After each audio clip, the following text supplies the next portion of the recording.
शुक्रिया मन से बोल रहे थे। मैं हमारे मेहमान GS चौबे जी भी हमारे बीच आ चुके हैं, अजय दुबे जी, और मैं सुशील भार्गव जी से भी अनुरोध करूँगा कि आप लोग भी मंच पर आएँ। अजय दुबे जी, सुशील भार्गव, प्लीज़ आप लोग भी आएँ, आइए आप लोग आएँ। और हमारे बीच में मेघा दुबे बहन भी हैं, मैं स्वागत करता हूं उनका। और इसके बाद मैं अनुरोध करूंगा, समय का बहुत यहाँ पर प्रभाव है, मात्र 2 मिनट के लिए भैंसा गुरुद्वारा के ज्ञानी रंजीत सिंह जी से कहूँगा कि समय को देखते हुए 2 मिनट के लिए अपना व्यक्तित्व यहाँ रखें।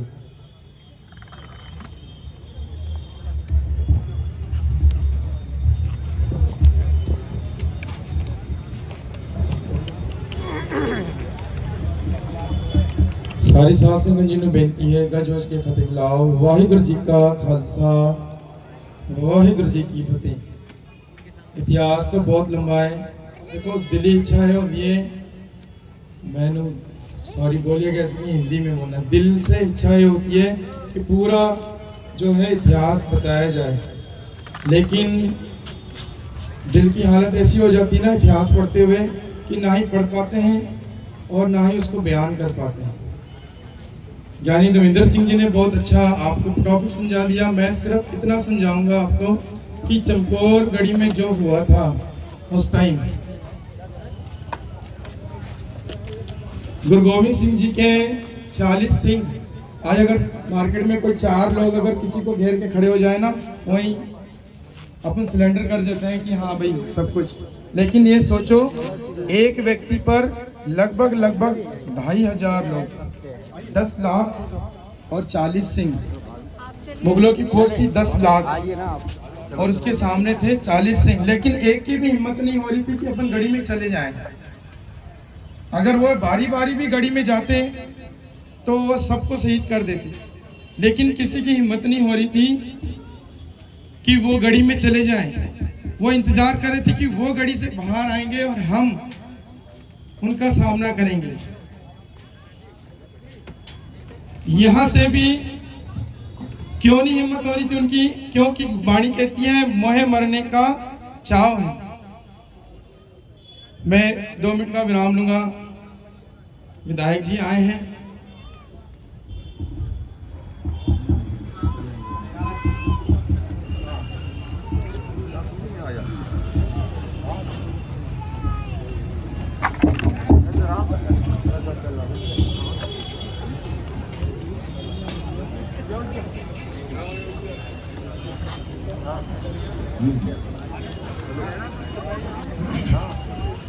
वाणी कहती है मोहे मरने का चाव, क्योंकि घड़ी में जो 40 सिंह थे ना उनको मरने का चाव था, और जो बाहर 10 लाख की फौज थी उनको मरने का डर था कि जब 5 सिंह अब गढ़ी से बाहर निकलेंगे तो कितनों को शहीद करके जाएंगे, कितनों को मार काट के कर जाएंगे।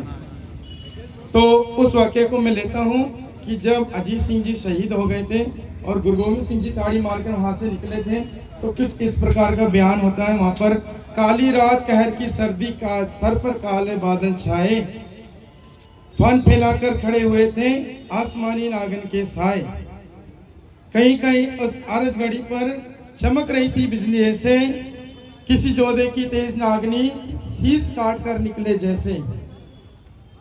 चमकौर की श्रवण भूमि में चारों ओर अंधेरा छाया, ऐसे समय पर निकल पड़ा था गोविंद सिंह गुजरी का जाए। चंद सिंहों को साथ लिए जब दसम पिता मैदान से निकले ऐसे गुरु गोविंद सिंह, जैसे तीर कमान से निकले। खून की रंगी उस रणभूमि पर बिखरी पड़ी थी लाशें ऐसे, जमींदार के खुले खेत में कटे पटे तरबूज हो जैसे। जाते जाते आसमान पर अचानक जो बिजली लहराई, गुरु साहब के संगी सिख को लाश अजीत की नजर आई। बाबा अजीत सिंह जी जो रणभूमि में पड़े हुए थे, उनको भाई दया सिंह जी को जो है वहां से जब वो गुरु साहब वहां से जा रहे थे गढ़ी छोड़ करके, तो बाबा अजीत सिंह जी की लाश नजर आई। जाते जाते उस रणभूमि पर अचानक जो बिजली लहराई, गुरु साहब के संगी सिख को लाश अजीत की नजर आई, कहने लगा, ए गुरु मेरे दाता, देख ये राजकुमार है तेरा, बिना कफन ये यहाँ पड़ा है, दाता राजकुमार है तेरा। गुरु साहब को कहने लगा कि ये तेरा वही राजकुमार है जिसको तूने माखन से पाला है, बड़े प्यार से तूने इसकी परवरिश की है। वो कहते हैं ये वो तेरा नूर नरजर है जिसे माखन से पाला तूने, ममता ने जिस लोरियां दी है प्यार निराला तूने, ये वो मुजाहिद सूरा जो 1.25 लाख से एक लड़ा है, मखमली सेज पे सोने वाला आज जमी पर सोया पड़ा है। अब भैया भाई दया सिंह जी कहते हैं कि ये मखमली सेज पर सोने वाला राजकुमार जो साहिबजादा वो आज जमी पर सोया पड़ा है, हुक्म करो तो कमर कसे की डाल दे उस पर जाकर चादर, इस जगह से तभी चलूंगा मैं अपना ये फर्ज निभाकर। भाई दया सिंह जी कहते हैं कि अपन कमर कसी की जो चादर होती है, मैं कटोकट सब पे नहीं लेकिन एक अजीत सिंह पे डाल दूं, मुझसे देखा नहीं जा रहा है। तो गुरु साहब कहना पड़ता है, फिर दया सिंह से सतगुरु बोले, सुन ओ गुरसिखा, देश धर्म पर जो चलते हैं कफन नहीं किस्मत में लिखा, पूछ क्षमा के परवानों से इनको कहाँ कफन भाते हैं, देश धर्म पर जो मरते हैं वो तो बिना कफन जाते हैं।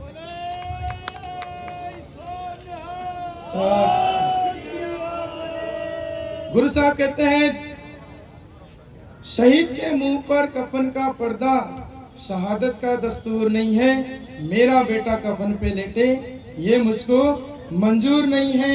एक अजीत की बात न कर तू, यहाँ तो सभी अजीत है मेरे, अगर 40 सिंगों के लिए अगर कफन की व्यवस्था कर पाओ तो अजीत पे डाल दो, नहीं तो नहीं। एक अजीत की बात न कर तू, यहाँ तो सभी अजीत है मेरे,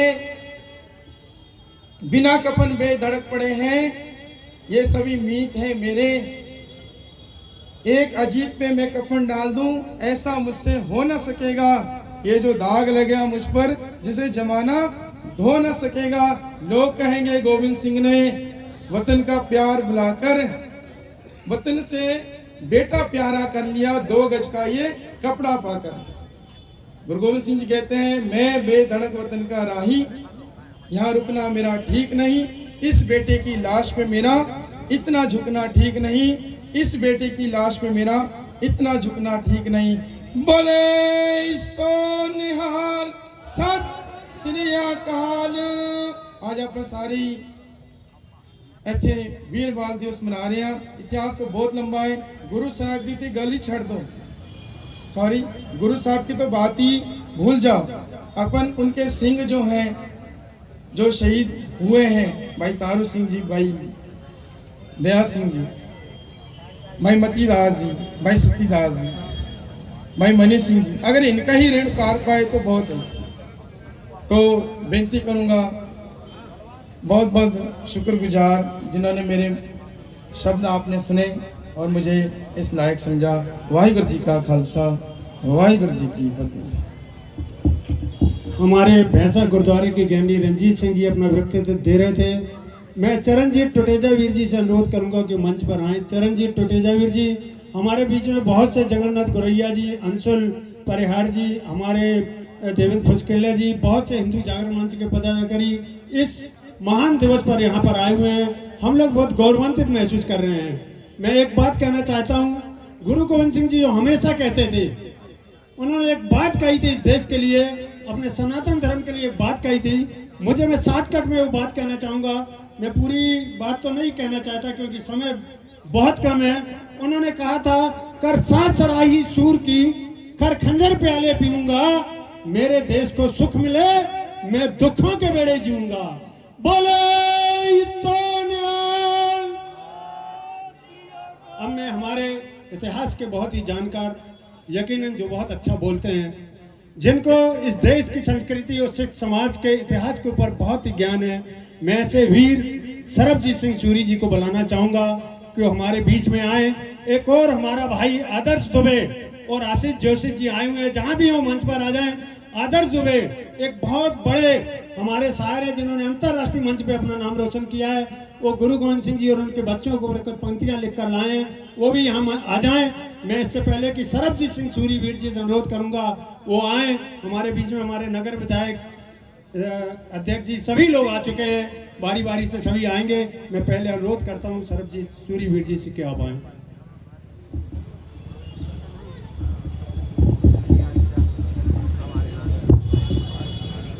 वाहिगुरु जी का खालसा वाहिगुरु जी की फतेह।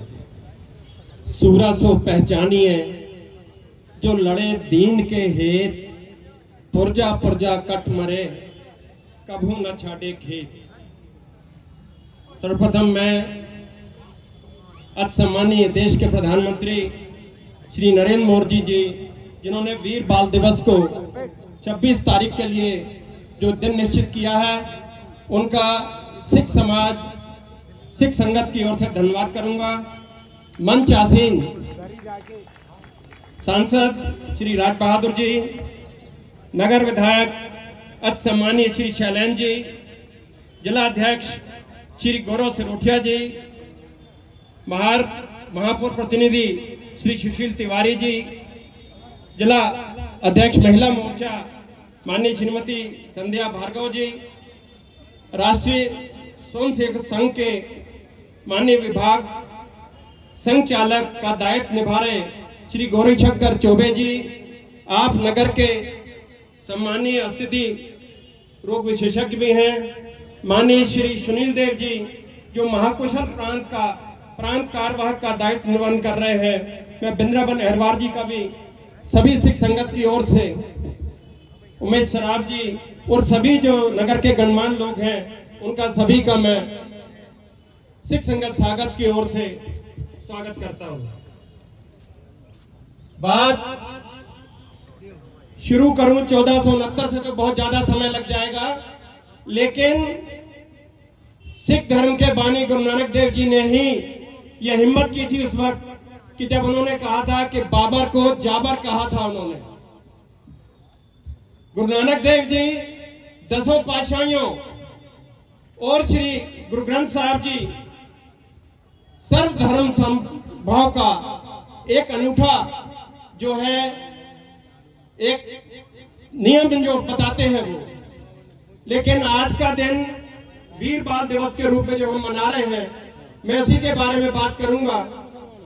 एक तरफ बादशाह औरंगजेब, दूसरी तरफ 7 साल 9 साल 13 साल और 17 साल के दशमेश पिता धन धन साहिब श्री गुरु गोविंद सिंह पातशाह महाराज जी के सपूत।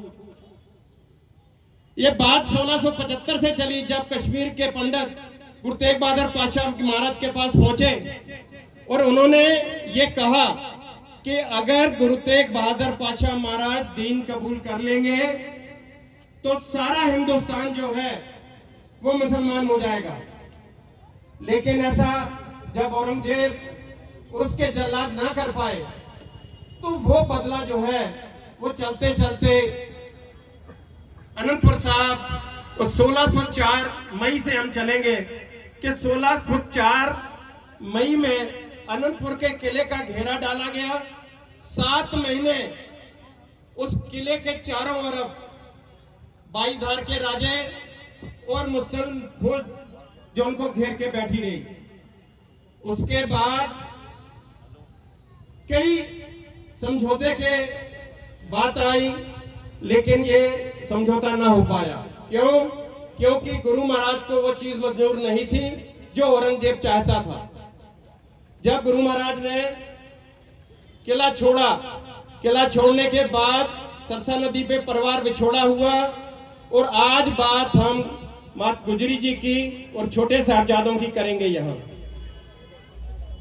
माता गुजरी जी जब सरसा नदी पार करके और वह पहुंचती हैं तो सर्वप्रथम वो कुम्मे मास्की के घर पहुंचती हैं। वो रात कुम्मे मास्की, कुम्मे एक पूर्व में हिंदू था जो कमरुद्दीन बाद में मुसलमान हो गया और मशक का काम करता था। उसके रात जब घर रुकी तो उनके पड़ोस में एक लक्ष्मी पंडिताइन थी जिन्होंने भोजन कराया था।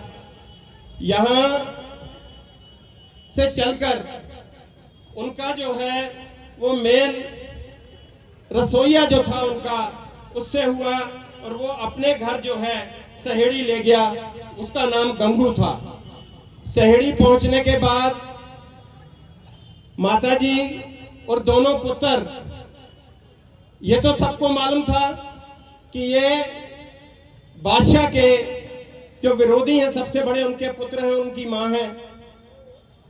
उसके मन में लोभ आया। उसने मरिंडे के गनी खान मनी खान जो फौजदार थे उनके पास इनकी शिकायत की और वहां से जो है कष्ट का रास्ता शुरू होता है। मनी खान गनी खान सहेड़ी से गिरफ्तार करके उनको मरिंडे ले गए। एक रात सहेड़ी, दूसरी रात उनकी मिरंडा कोतवाली में बीती।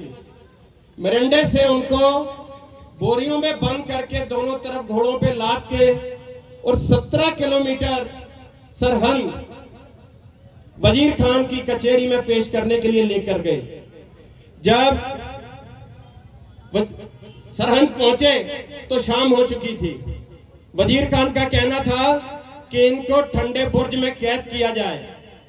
ठंडा बुर्ज वो जहां गर्मियों में बादशाह सलामत जो है जब लाहौर जाते थे तो वहां आराम करते थे, या दूसरी भाषा में, आज की भाषा में मैं कहूं कि वो बुर्ज जहां एसी लगा होता था।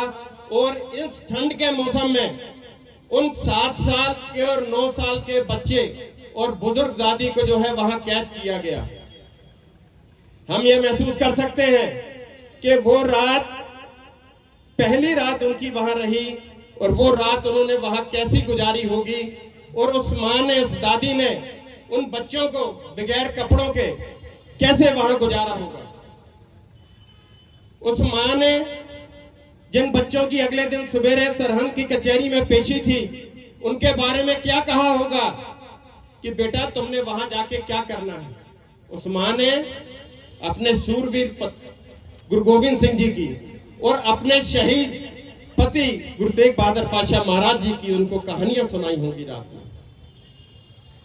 ये पहली रात और अगले दिन पहला दिन जब बच्चे कचहरी में पहुंचे, वजीर खां, दीवान सच्चिदानंद और साथ में काजी और सभी जो है दीवान लगा हुआ। बच्चों से कहा गया कि अदब से जो है वजीर खां को आदाब करो। उन्होंने वाहेगुरु जी का खालसा वाहेगुरु जी की फतेह कह के उनका अभिवादन किया। उन्होंने कहा कि हमें हमारे धर्म में फतेह बुलाने की बात कही गई है।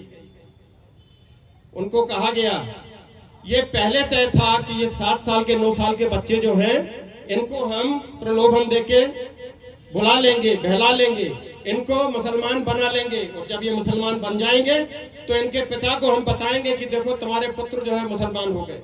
लेकिन नहीं, उनको प्रलोभन जो नहीं भाए और सारा दिन मुस्लिम उनसे कहते रहे कि आप ऐसा करो कि आपको हम फलानी चीज देंगे, ढकानी चीज देंगे, लेकिन वो नहीं माने। वो पहले दिन जीत कर, मैं जीत इसलिए कहूंगा कि पेशी से जब वापस आए तो उन्होंने उनकी दीन नहीं मानी।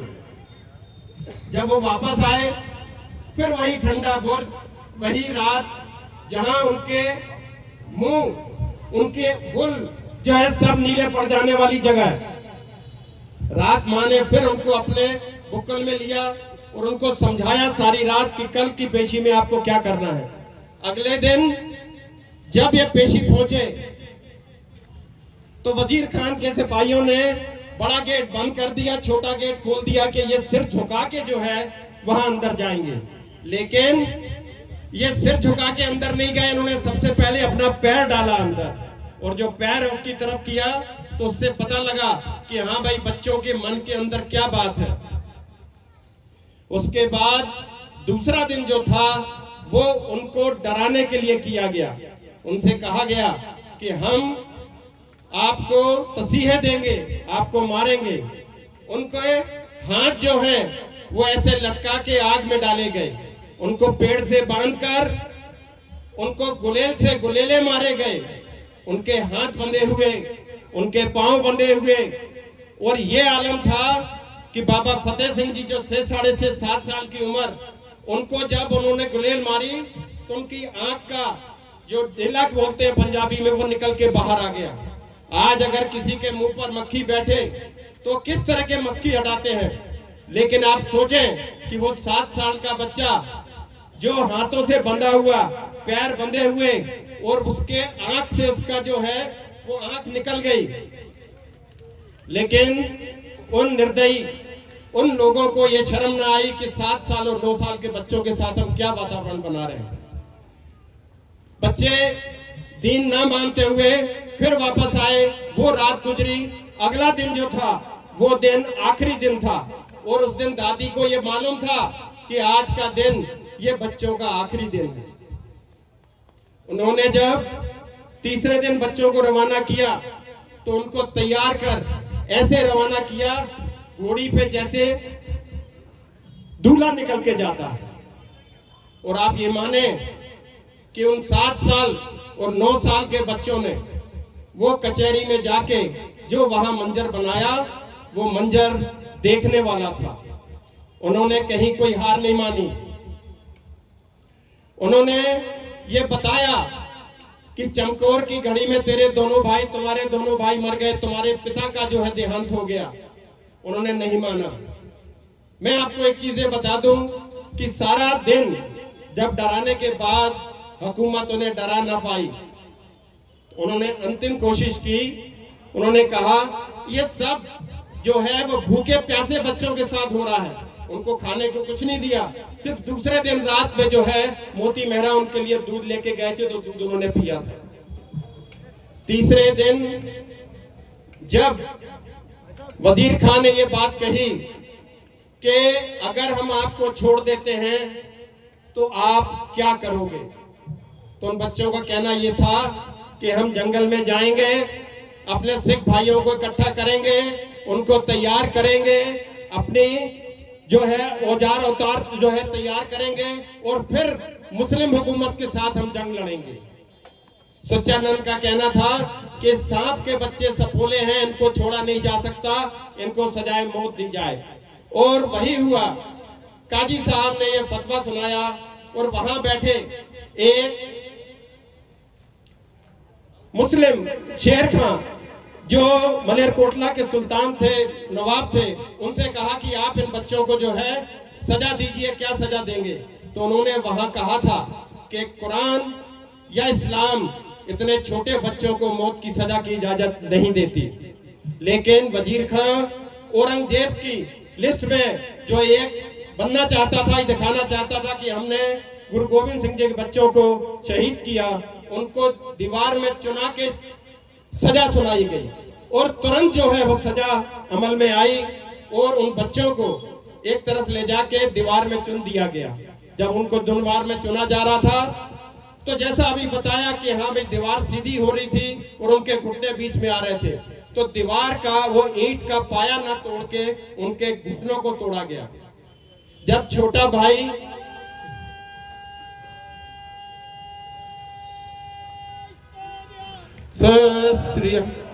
जब छोटा भाई के मुंह तक चली गई दीवार, तो बड़ा भाई जोरावर सिंह के आंखों से आंसू आ गए।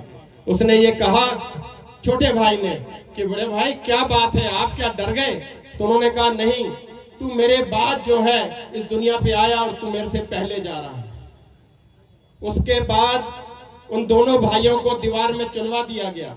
इतिहास कहता है कि जब काफी समय निकल गया और दीवार अपने आप गिर गई और वो दोनों भाई जो है मूर्छित होके वहां बाहर गिर गए, तो उन मूर्छित भाइयों को बाद में उनकी ज़बा करके उनको कत्ल किया गया। ऐसा जो है आज के दिन, या कहे कि जिस दिन वो दिन था उस दिन जो है छोटे बच्चों के साथ ये वातावरण जो है गुजरा था। लेकिन गुरु गोविंद सिंह पातशाह महाराज, उनके पिता, उनकी माता, उनके चारों पुत्रों ने जो है धर्म की रक्षा के लिए आज के दिन अपना सर्वत्र दान किया था। मैं आज के दिन उनको जो है नमन करता हूं और धन्यवाद करता हूं आप सभी अतिथियों का, जिन्होंने यहां आकर आज हमें यह सम्मान दिया है, और उन बच्चों को, उनको जो है ये बताने का मौका दिया हमें कि ये हम उस जगह क्या रखते हैं। आज के दिन ही मैं चरण भाई को भी ये बात बताना चाहूंगा कि जैसा आपको मालूम होगा कि उन बच्चों को जब उनकी माँ का पता लगा, वो माँ ने भी जो है अपने श्वास खींच ली और वो भी जो है उस परम पिता परमेश्वर के पास चली गई। इन तीनों का संस्कार करने के लिए वजीर खान ने कहा था कि मैं जगह नहीं दूंगा। तो उस वक्त दीवान टोडरमल जी जैन, जिन्होंने वो जमीन खरीद कर और उनका संस्कार किया था। और जमीन कैसे खरीदी थी? वजीर खान का कहना था कि जितनी जमीन चाहिए उतनी अशरफियां जो है आप फहराओ। 3 सेंटीमीटर के हिसाब से लगभग 7800 अशरफियां होती थी। जब टोडरमल वहां के बड़े बड़े व्यापारी थे और उन्होंने 7800 अशरफियों का बंदोबस्त किया, और जब 7800 अशरफियां लेके वो वहां पहुंचे तो वजीर खान का कहना था कि मैंने तो खड़ी अशरफियां बोली थी, बिछा के नहीं बोली थी। और ये आप बात जान लो कि 7800 और खड़ी करके 78,000 अशरफियां वो गुरु घर के मानने वाले टोडरमल जी जैन, जिन्होंने 78,000 अशरफियां कहां से ला करके उस टाइम दी और वो जगह खरीदी, और तब उन बच्चों का और उन बच्चों की मां का जो है अंतिम संस्कार हुआ था। समय बहुत हो गया, मैं इतने ही जगह अपने जो विचार हैं वो संकोचता हूं और आप सबका धन्यवाद करता हूं जो आपने इतना समय देके मेरे को सुना। वाहिगुरु जी का खालसा, वाहिगुरु जी की फतेह। सत श्री अकाल। मैं समय को नाजायज करता हुआ, हमारे सूरी साहब बहुत ही विस्तार से उन शहीदों पर अपना विवरण दे रहे थे। इसके बाद मैं सुनील देव जी से निवेदन करूंगा कि वो आए समय को ध्यान में रखते हुए, क्योंकि बहुत से हमारे मेहमान हैं अपने विचार रखना चाहते हैं। समय का ध्यान रखते हुए आप आए और अपने विचार रखें।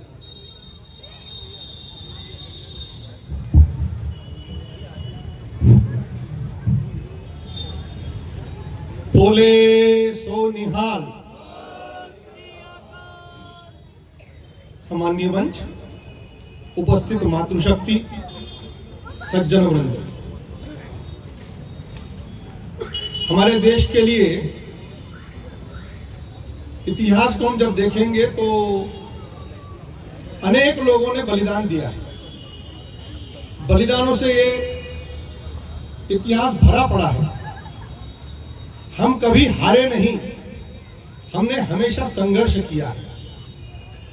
उस संघर्ष की गाथा में सबसे छोटी उम्र में अपने देश की संस्कृति, अपने देश की धर्म की रक्षा के लिए बलिदान करने वाला कोई नाम है तो जोरावर सिंह और फतेह सिंह का ध्यान में आता है। इसीलिए प्रधानमंत्री जी ने बाल दिवस इन दो बच्चों के नाम से करने की बात कही। प्रेरणा हम किससे लेंगे? उन बच्चों से प्रेरणा लेंगे कि धर्म के लिए अपना जीवन सर्वस्व न्यौछावर करना और उसके बाद भी जीवन में अपने मत को न बदलना, ये बहुत बड़ी बात है।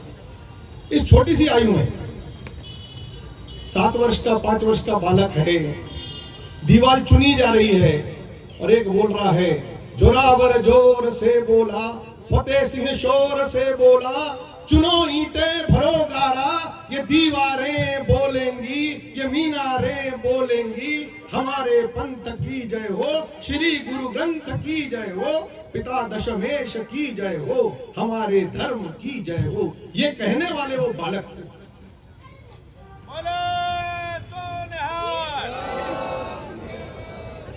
अभी हमारे पूर्व वक्ता ने बताया कैसा मार्मिक दृश्य है। गुरु गोविंद सिंह साहब तो वो महापुरुष हो गए जिन्होंने पहले अपने पिता का बलिदान किया। पिता का बलिदान भी कोई सामान्य बलिदान नहीं है। बहुत कम समय में बात रखनी है, लेकिन हमको सबको वो इतिहास पढ़ना चाहिए। उनके पिताजी के साथ जो 3 लोग और बलिदान हुए उनका भी पढ़ना चाहिए। कल्पना करो, उनका मत बदलने के लिए उनके सामने उनके प्रिय शिष्य को खड़ा कर कर आरे से पूरा चीर दिया गया, सिर्फ इसलिए कि गुरुजी का मत बदल जाए, गुरुजी पिघल जाए।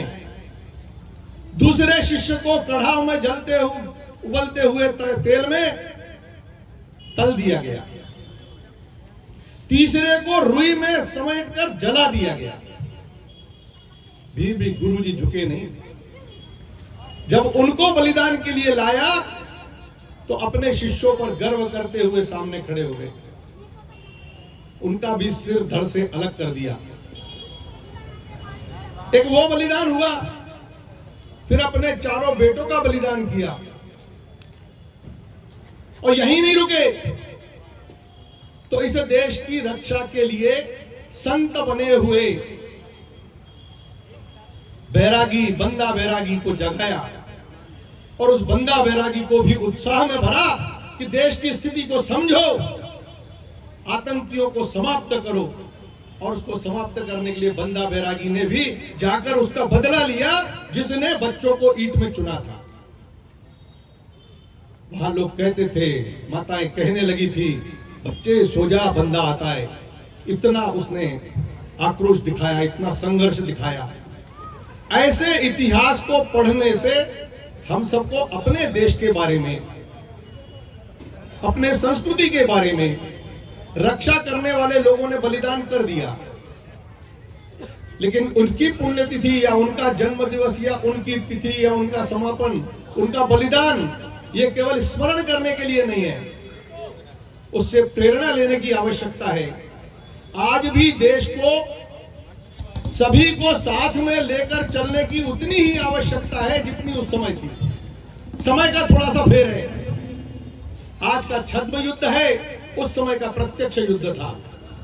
इस छद्म युद्ध को समझकर और संपूर्ण समाज को एक मत से, एक विश्वास से अपनी भारतीय संस्कृति को विजय दिलाना है, इसके आधार पर देश को खड़ा करना है। तो यह बलिदान दिवस ऐसे ही ना मनाएं, इस पर हम स्मरण करें कि जब दो छोटे बालक अपना बलिदान कर सकते हैं तो हम अपने देश को बनाए रखने के लिए कितना नहीं कर सकते। वो प्रेरणा लेकर हम यहाँ से जाएं तो उन दो बच्चों का बलिदान सार्थक होगा, ऐसा मुझे लगता है। ऐसी दो बातें कहकर मैं अपनी वाणी को विराम देता हूँ। आपने मुझे यहाँ समय दिया, उसके लिए बहुत बहुत धन्यवाद, बहुत बहुत धन्यवाद। धन्यवाद सुनील देव जी का, जिन्होंने यकीनन दिल को छू लेने वाली बातें उन शूरवीरों के बारे में बताई। हमारे पूर्व अध्यक्ष जिला अध्यक्ष जहार सिंह जी भी आ चुके हैं और हमारी बहन पीछे बैठी हुई हैं। सभी लोगों की उपस्थिति यहाँ पर इस प्रोग्राम को चार चांद लगा रही है। मैं इसके बाद हमारे सागर के सांसद राज बहादुर जी से अनुरोध करूंगा कि वो आए और उन वीर शूरवीरों के और ये वीर बाल दिवस के उपलक्ष्य में अपने विचार रखें।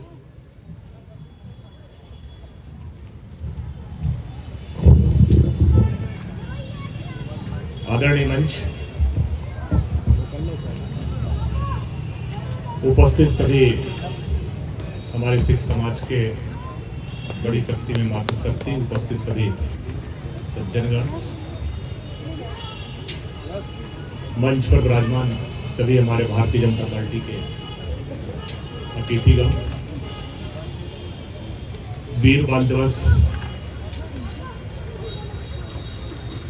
ये ऐसा दिवस जो स्मरण में लाने के लिए हमारे देश के प्रधानमंत्री आदरणीय नरेंद्र भाई मोदी जी ने इस दिवस के बारे में लोगों को बताया भी और इस दिवस को मनाने की हम सब लोगों को प्रेरणा भी दी। मैं आप सभी लोगों की ओर से देश के प्रधानमंत्री जी को नमन करता हूं कि उन्होंने हमें सिख समाज के इतिहास को जानने का एक अवसर दिया। जब मैं मंच से हमारे अतिथियों को सुन रहा था तो उस समय में जाने को मन करता है कि एक ऐसा दौर भी रहा है जब 5 साल से लेकर 7 साल के बच्चों को दीवार में चुनवा दिया गया। और उनके मुंह से उफ नहीं निकली। वो अपने धर्म की जय जयकार करते रहे। हम जब स्मरण करते हैं तो हमें पूरे सिख समाज के बलिदान पर गर्व भी होता है, तो खुशी भी होती है कि एक ऐसा समाज भी है जिस समाज के यदि हम इतिहास में जाएं तो ऐसी हजारों गाथाएं हमारे सिख समाज के बलिदानों से भरी पड़ी हैं। तो सिख समाज तो वैसे भी सेवा के लिए, समर्पण के लिए आप सबकी पहचान है। कई ऐसे अवसरों को हम लोगों ने अपने जीवन काल में भी देखा है जब हमारे सिख समाज के लोग, जब राष्ट्र पे जब विपत्ति आई तब तक छाती तान का हमारे सिख समाज के लोग खड़े हुए। मैं ऐसे सभी सिख समाज के लोगों को प्रणाम करता हूं, नमस्कार करता हूं। मुगलों की हुकूमत के समय हमारे 10वें गुरु गोविंद सिंह जी के बच्चों का बलिदान, और ये गाथा हम लोगों से अनछुए थी। जिन लोगों ने इतिहास को नहीं पढ़ा वो जानते ही नहीं थे कि किस प्रकार का समर्पण का भाव इस देश के लिए, अपने धर्म के लिए, अपनी संस्कृति के लिए हमारे समाज के लोगों ने किया है। मैं उन वीर पुत्रों के लिए, फतेह सिंह और जोरावर, उन 5-7 वर्ष के बच्चों के बलिदान को आज याद करता हूं, उनको प्रणाम करता हूं। और आदरणीय मोदी जी को जरूर मैं एक सांसद होने के लिए उनको शुभकामनाएं भी देता हूं, बधाई भी देता हूं कि जिस प्रकार से सांस्कृतिक राष्ट्रवाद और सभी समाजों के धर्म की रक्षा करने का बीड़ा उन्होंने उठाया है, ये निश्चित तौर पर एक अभिनंदन का काम है। और आप अभी देख रहे हैं कि उनके 9.5 वर्ष के कार्यकाल में कई ऐसे काले कानून थे, उन कानूनों को समाप्त करने का काम आज देश के प्रधानमंत्री जी कर रहे हैं। जो मुगलों ने कानून बनाए, जो अंग्रेजों ने कानून बनाए, और वो दास्ता हमारे धर्म पर थोप दी गई, हम लोगों के ऊपर थोप दी गई, और सैकड़ों सालों से हम उन कानूनों के नीचे दबे अपने आप को पाते हैं। आज हमें खुशी है कि हमारे आदरणीय प्रधानमंत्री जी ने ऐसे कानूनों को खत्म करने का काम भी किया है। और ऐसे हमारे जो बलिदानी लोग हैं, हमारी माताएं हैं, हमारी बहनें हैं, हमारे बच्चे हैं, उनके बलिदान को याद करने का अवसर देश के प्रधानमंत्री ने सभी लोगों के लिए दिया है। मैं आज के अवसर पर सभी बलिदानियों को, मुख्यतः चूंकि हम वीर बाल दिवस के अवसर पर यहाँ पे उपस्थित हैं, उन 10वें गुरु गोविंद सिंह के वीर पुत्रों के लिए यहाँ से प्रणाम करता हूँ कि आज आपकी शहादत के कारण हम सब लोग एक स्वस्थ सांस लेने के लिए यहाँ पे जीवित हैं। मैं उनको प्रणाम करते हुए अपनी बात को समाप्त करता हूँ। बहुत धन्यवाद। धन्यवाद। हमारे सांसद जी हमारे सिख इतिहास के ऊपर अपना विचार रख रहे थे। एक बेटी हमारी जो इस वीर बाल दिवस के ऊपर कुछ पंक्तियां लिखकर लाई है, मैं उस बेटी को इन पंक्तियों के माध्यम से बुलाना चाहूँगा कि हम कर्जा खाए बैठे हैं गुरु गोविंद की कुर्बानी का, हम क्या एहसान चुकाएंगे इन आँखों की पानी का, जिनके 2-2 बेटे चुन लिए सरहद की दीवारों पर। बेटी रश्मीत कौर दुग्गल जहाँ भी हो आए, मैं अतिथियों से चाहूँगा कि आपका आशीर्वाद, शुभकामना बेटी के साथ रहें। वो लिख कर लाई है, आज वीर बाल दिवस के ऊपर कुछ सुनाना चाहती है। इसके बाद मैं बुलाना चाहूँगा बेटी के बाद हमारे नगर विधायक शैलेंद्र जैन जी को। उसके पहले की बेटी आए अपना विचार। वाहिगुरु जी का खालसा, वाहिगुरु जी की फतेह। आज हम सभी यहाँ वीर बाल दिवस मनाने के उपलक्ष्य में उपस्थित हुए हैं। मैं आए सभी अतिथि गणों का आभार प्रकट करती हूँ। मैं शुरू करना चाहूँगी गुरु गोविंद सिंह जी की कुछ पंक्तियों से। देह शिवा पर मोह एक है, शुभ कर्मन ते कबहू न टरो। देह शिवा पर मोह ए है, शुभ कर्मन ते कबहू न टरो। न डरो अरसों जब जाए लरो, निश्चय कर अपनी जीत करो। सिख कौम एक ऐसी कौम है जिसकी दी हुई शहीदियों की कभी गणना नहीं की जा सकती, जहां बच्चे से लेकर बुजुर्गों ने तक जबर और जुल्म के खिलाफ अपनी कुर्बानियां दी हैं। सिख कौम में शहीदियों का दौर 5वें गुरु अर्जन देव जी से प्रारंभ हुआ। फिर 9वें गुरु तेग बहादुर साहिब जी ने कश्मीरी पंडितों की फरियाद पर हिंदू धर्म की रक्षा के लिए दिल्ली के चांदनी चौक में अपनी शहादत दी। उस समय 10वें गुरु गोबिंद सिंह जी, जो कि उनके पुत्र थे, उनकी उम्र मात्र 9 साल की थी जब उन्होंने अपने गुरु पिता से बेनती की कि हिंदुओं के तिलक और जनेऊ की रक्षा के लिए आप अपनी कुर्बानी दें। तिलक जंजू राखा प्रभ ताका, कीनो बडो कलू मैसा का। तिलक जंजू राखा प्रभ ताका, कीनो बडो कलू मैसा का। साजन हेत इति जिनकरी, सीस दिया पर सीना उचरी। 4 साहिबजादे गुरु गोबिंद सिंह जी के 4 बेटों को 4 साहिबजादे कहा जाता है। बड़े साहिबजादे बाबा अजीत सिंह जी, जो कि 17 साल की उम्र के थे, बाबा जोरावर सिंह जी, जो कि 14 साल की उम्र के थे, चमकौर के मैदान में लसानी शहीदी प्राप्त करते हुए शहीद हो गए। लेकिन जुल्मों के सामने झुके नहीं, डटे रहे, निडर निधड़क। चमकौर का युद्ध हम सभी जानते हैं, जहां 10 लाख मुगल फौजों ने चमकौर की गढ़ी का 40 सिंगों पर घेरा कर लिया था।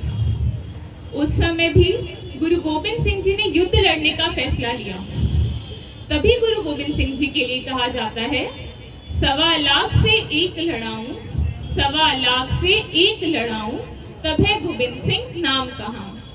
इतनी कम आयु के बावजूद बाबा अजीत सिंह जी ने खुद युद्ध पर जाने की आज्ञा ली और गुरु पिता से आग्रह किया कि वह भी युद्ध में हिस्सा लेना चाहते हैं। और युद्ध में जाते हुए उन्होंने कहा, नाम का अजीत हूँ, जीता नहीं जाऊंगा, जीता भी गया तो जीता नहीं आऊंगा। वह भी बहादुरी के साथ लड़ते हुए शहीदी प्राप्त कर गए।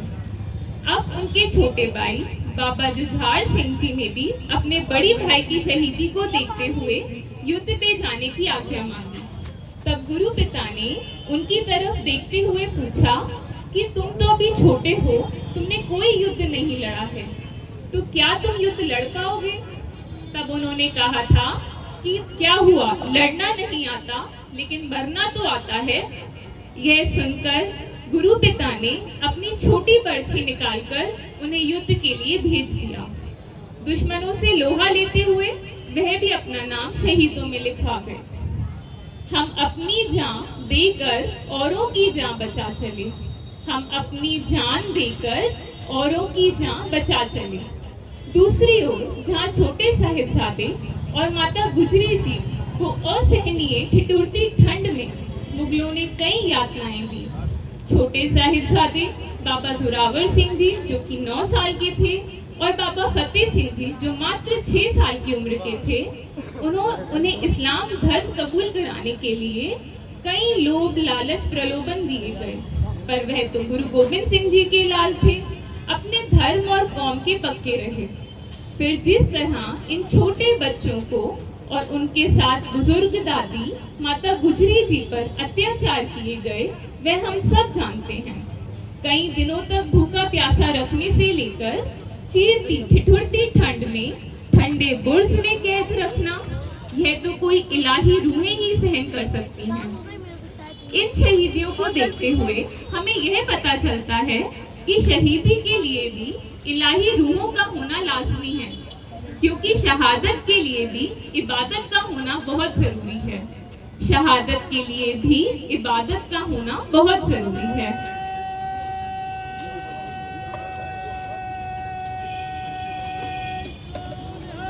सत श्री अकाल। छोटे छोटे बच्चों को निडर और अडोल देखकर सरहिंद का सूबेदार वजीर खाने ने जिंदा दीवार में चुनवाने का हुक्म दे दिया। इस प्रकार दुश्मनों के सामने झुकने की बजाय गुरु के लालों ने फतेह के जयकारों के साथ शहीद होना मंजूर किया। वहां माता गुजरी जी ने भी ठंडे बुर्ज में अपने प्राण दे दिए। सच को मिटाओगे तो मिटोगे जहान से, सच को मिटाओगे तो मिटोगे जहान से, डरता नहीं अकाल शहंशाह की शान से, डरता नहीं अकाल शहंशाह की शान से। उपदेश हमारा सुन लो जरा दिल के कान से, हम कह रहे हैं तुमको खुदा की जुबान से, हम कह रहे हैं तुमको खुदा की जुबान से। उस समय की जालिम और पापी हुकूमत ने माता जी और छोटे साहिबजादों का अंतिम संस्कार करने के लिए भी जमीन नहीं दी थी। तब टोडरमल जी, जो कि जैन समाज से आते थे, उन्होंने सोने की खड़ी मोहरें बिछाकर सरहिंद की वह जमीन खरीदी थी जहां माता जी और छोटे साहिबजादों का संस्कार हुआ।